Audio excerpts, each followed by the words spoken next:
It's a newly established society which has quite a lot of members already. We aim to develop people to make them aware of the current topics or current issues and discussions that's going on in the world.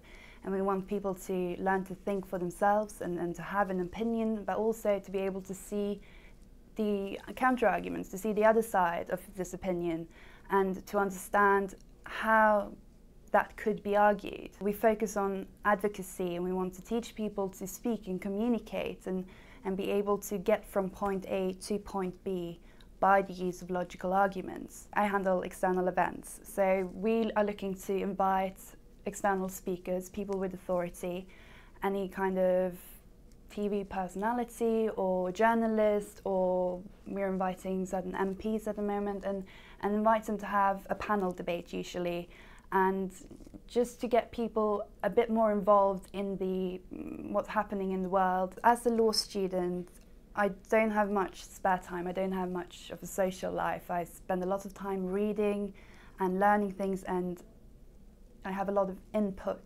But with debating, I get to speak, I get to, although I process things when I study law as well, it's a different way of processing because I get to express myself, I get to use what I've learned, it's more like having an output, which is very liberating when you are learning such an academic subject.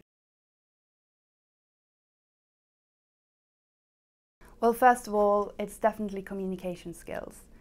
My mind is all over. I'm not a very well-structured person, and debating is much about having a good structure. So that's certainly something that debating has taught me to do. You need just having a good structure, being efficient, and being able to explain something in a very clear and lucid manner. Although we don't actually know the topic of the debate up until 15 minutes before the debate, you have to research general topics that you usually debate on. And so I've just learned how to research quite efficiently and to critically assess what I read and learn what's valuable. You're very aware of what's going on in the world today. You learn a lot of things that you otherwise might not have paid attention to. You find that something that you might not have a natural interest for, it becomes quite interesting because you spend a lot of time, or you spend energy trying to understand something and trying to understand the counter-arguments, that you can feel quite passionate about something that you would never ever otherwise have found even interesting.